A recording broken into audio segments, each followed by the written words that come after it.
Cave diving and exploration is the premier widow-making hobby in the world. The insatiable instinct for man to crawl through the 7-inch opening, known as the Devil's Sphincter, has inexplicably broken many homes and dreams, and today we're here to tell that story. This video was done as a live stream and is part of a series on my channel, so be sure to check out that video and my Twitch at MelcyWrath if you enjoy. Agent Allwed incident. Roger Solari and Martin Farr, aged 26 and 23 respectively, wanted to map out the Agent Allwed cave system in South Wales. At the time, John Parker, another explorer, had abandoned the mission after discovering a third sump in one of its longest passages. Martin and Roger, however, wanted to keep going to see what lay beyond. Wanting to conquer the cave. It wasn't enough to see one wet and dark tunnel. We gotta see the third one. Yeah, I'm pretty sure there are some. I don't think in the past few there has been. It's mostly men though, accounting for cave deaths. Probably a few years have been shaved off of the life expectancy. Yeah, see, that's the thing, is that the wives are actually thinking about their families. The guys are like, nah, I'd widow. Feat in itself, since the route was not only tortuous but also extremely long, lasting for hours, as the first sump was about a mile long. Into the cave. Okay, the first two sumps measured only 249 feet and 82 Delightful. feet, so Martin passed through them relatively easily. However, the third sump was much longer, and nobody had fully explored it yet, so Martin could only hope he had enough air to reach the end. Fortunately, he managed to swim through it, about 800 Very intelligent. And on the other side, he found something else interesting. Extremely a zigzagging intelligent, of passage, course. roughly 1,800 feet long, leading to another sump. Nobody had known about this fourth sump, and Martin realized he probably wouldn't have enough air to explore it. I'm gonna sump! Bro, like, the third sump is not sump enough. Like, bro, you didn't even go through the fourth sump. Like, are you even caving at that point if you don't go through the fourth sump? Come on, bro. Come back. Come on. We gotta go back. Sumping is like the caver's equivalent of gooning. Huh? They try to go on sump streaks. I mean, think about it. Look at Jacob's Well tragedy. What happened? It's not enough for them to just get in the third chamber. They're like, bro, but there's a fourth sump though. It's like, we gotta edge just a little longer. Come on, bro. Let's go through the fourth sump. The route. After about 400 feet, Roger finished his guideline, and he had sinus problems, even though it wasn't the first time. Despite this, they decided to continue. Martin then took out his own guideline, and they kept going, but they made an important mistake. In cave diving, there is a concept called the rule of thirds for air consumption. If you use 1/3 of your air supply on the way in, you need another third to get out, leaving the final third as an emergency reserve. He eventually came to a gravel wall of rock, which could have indicated the sump was ending, and possibly an air pocket. By this point, he was well past the halfway mark of his tank, so it was okay, so we're both morons. Got it. Loud and clear. Becoming extremely risky. He pushed on until he reached solid rock, confirming there was no air pocket. Spotting a passage to the right, he explored another 29 feet, but it ended in a dead end. When he backtracked, he was shocked to see Roger still there. Martin quickly signaled that they had to return. Roger, likely realizing he didn't have enough air to make it back, attempted to locate the same air pocket Martin had been searching for. Martin continued about if you weren't a bunch of sumpers, see, this you literally could just place a line and go back. And then, you know, arguably just not go back in and like not risk your life to do this.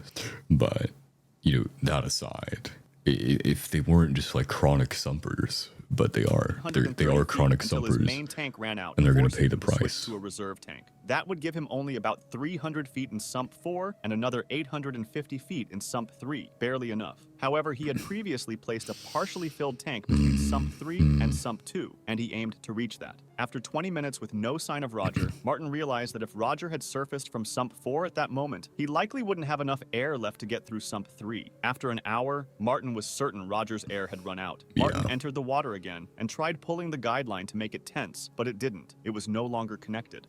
You see how it just like all accumulates though? Like it all just piles and piles and piles because there's 60 billion things that could kill you, and like all it takes is one. It only takes the one to happen, and then it's cooked, and then it's completely cooked. In 1987, another explorer passed through sump 4 Bro, and finally located the air. Was that the bite of 87? The against all odds chamber. But what you mean against all odds? What was it? Against all odds, one of them still survive? There's no against all odds. They die. He died, bro. He did not beat the odds. Today, the entrance to the cave system is locked, and only specific Holy experienced base. divers are granted a key. If you're enjoying this video, leave a like, subscribe, and check out my Twitch for more. In late December 1924, Floyd Collins discovered a cave called Sand Cave, which was easily accessible to tourists because it was near a highway. He quickly struck a deal with the land's owners to receive 50% of any profits from the cave's exploration. Afterward, he immediately began working there. Since there was no significant entrance, however, many tourists avoided it. Many tourists were not morons and did not go into a narrow, cramped, and restricted space. It was snowing outside, and once again, Floyd went into the cave, only to find something shocking. Crawling forward with a lantern, he reached what was known as the turnaround room, called that way because many cavers would stop there and turn around, deeming it too risky to continue. The only...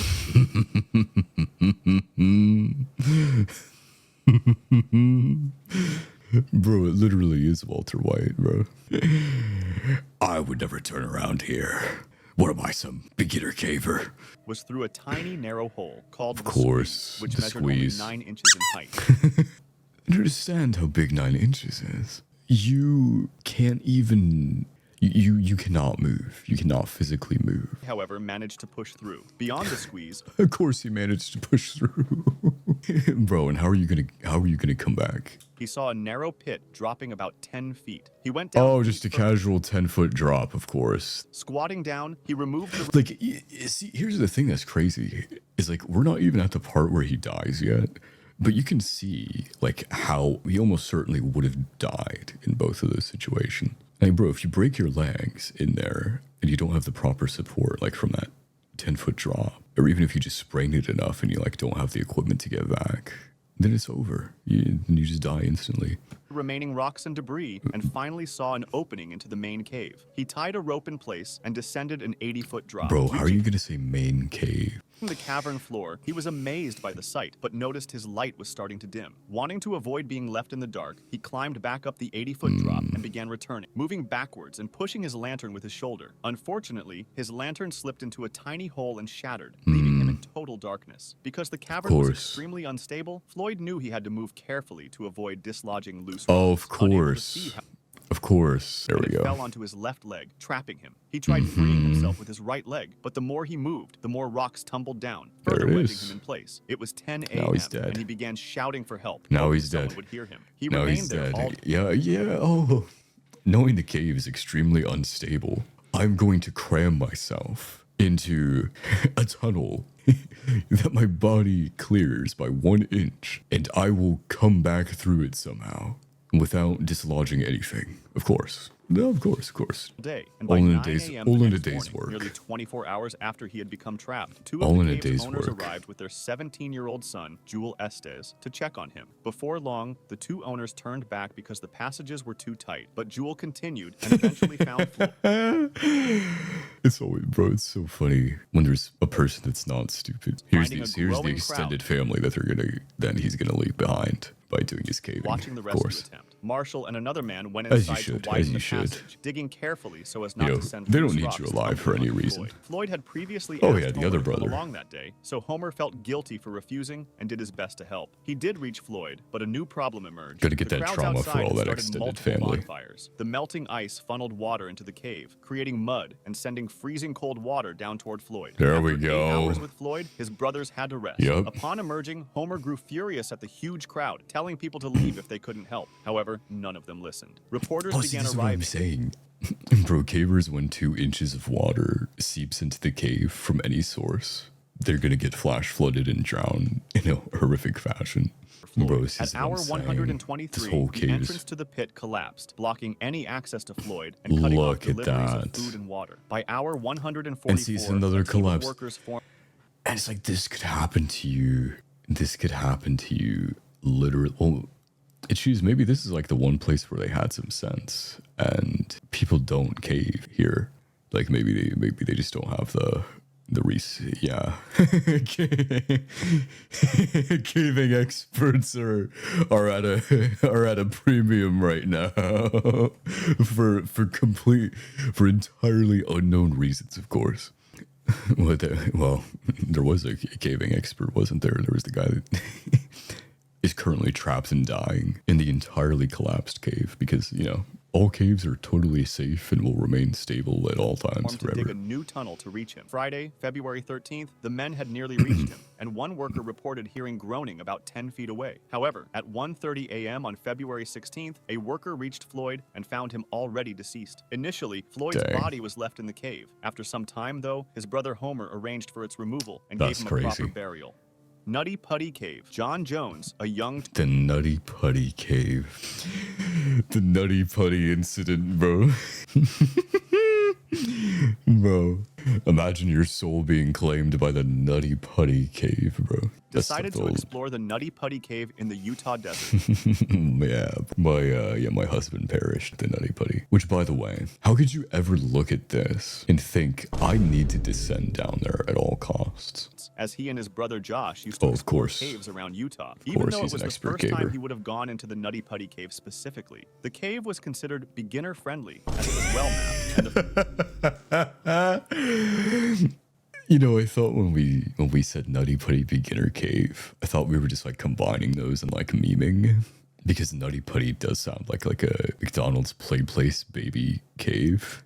But it's actually a beginner-friendly cave. The cave was considered beginner-friendly as it was well-mapped, and the first main parts were accessible to everyone, such as the maze or the big slide. There were also some harder areas for more experienced cavers, like the birth canal, which was an incredibly tight passage. The birth canal, like the one you're neglecting by entering this cave. The Nutty Putty freaking beginner cave, where there's also a birth canal if you're extra intent on neglecting your wife who's 7 months in and expecting. Wasn't going alone. He went with a group of 11, including family and friends. The cave was gotta make sure the whole family and friends die too. See, at least this is responsible. Like I can get behind this. Like at least you're ensuring that there's no like survivor to have to take on your responsibility, you know? Everyone stayed in the beginner-friendly areas, but John and Josh quickly got bored and started looking for the harder tunnels they had heard about. They knew about the...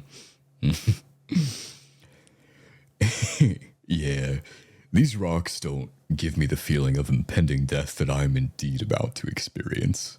Let me shove myself into an 8-inch crevice where I have no range of motion. They ventured into the narrow passages of the cave, and at one point, they reached an area called the Corkscrew, named that way because of how hard it was to get through. It was after the Corkscrew that cavers would normally turn around, but 5 years before, an accident had happened in that exact spot. These people can't be real. Space only 12 inches high. Oh my gosh, exactly like it. Okay, I'm his stomach in and kept moving forward. It looked like there was an area ahead where he could finally turn around, so he kept going in. After a while, however, he started sliding toward the bottom of the tunnel, almost doing a handstand to hold on and try to push himself back up. He immediately yelled to his brother to stop, and they started discussing what they should do, as John's arms were starting to lose strength. They decided to move forward just a little more, and then turn around, because John saw a hole in the floor ahead that he thought might lead to a larger space. What he didn't realize, however, was that it was just a dead-end opening at the bottom of the tunnel. So once he went in, he was stuck in a vertical position, upside... Like, you see how many assumptions you have to undergo that if they're not correct, you're just gonna die, because this is obviously where he's gonna die.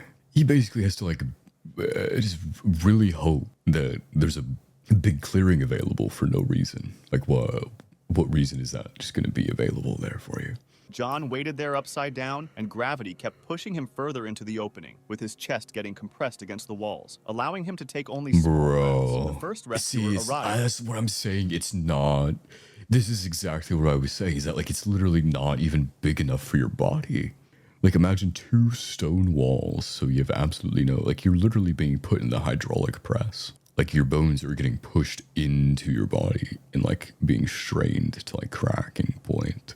And that's pressing your lungs. He had been completely lucid up to that point, but now he was starting to lose his sanity, hallucinating. The oxygen concentration in the air was also dropping lower and lower. During this time, they brought in a device. So we got air poisoning yet again. Who encouraged him to hang on. Jonathan.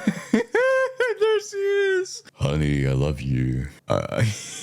I know you're 8 months in, but we're gonna get out of there. Bro, there's no way they dropped the phone so we could speak to the loving wife. So he had to come face to face with the consequences of his actions. Around 4 o'clock. Oh yeah, I'll were be ready. out soon, So of course. rescuer Ryan Yes, you Schurz, will. who was Of course inside you the will. cave, grabbed John's legs. Freaking and they nutty punny activated the beginner pulley. cave. John Yeah, my started husband screaming died in in a agony nutty as his punny legs beginner turned cave. blue and no longer had a pulse, telling them to stop. After a brief pause to let him calm down, they tried again, and it seemed to be working. John rose high enough that Ryan was able to make eye contact with him and give him some Gatorade through a tube. His situation was still very bad, however, as his The lifeless Gatorade legs were Max. hitting the ceiling and blocking him from getting out of the hole. They were strongly considering breaking his legs, as time was really Which is what starting I to was run saying. out. Bro, just crack those things. Bro, freaking break it off like a Kit Kat. But like, yeah. Then, the rope holding the pulley broke, pulling everything toward Ryan's face and injuring his face, lips, tongue, and causing a concussion. And so we have yet another thing that can go wrong. Okay, so the pulley gets dislodged and gives me like severe blunt force trauma. Okay. It gives my rescuer severe blunt force trauma, and so now I'm all the way back down in the hole. Okay. You know, just absolutely fantastic. Since it would have been impossible to lift him without his help, they sent a medic inside the cave to check whether he was still alive. At 11:56 on November 25th, John Jones was declared dead. The entire cave system was then closed off with concrete, and they placed a plaque to commemorate John Jones's life.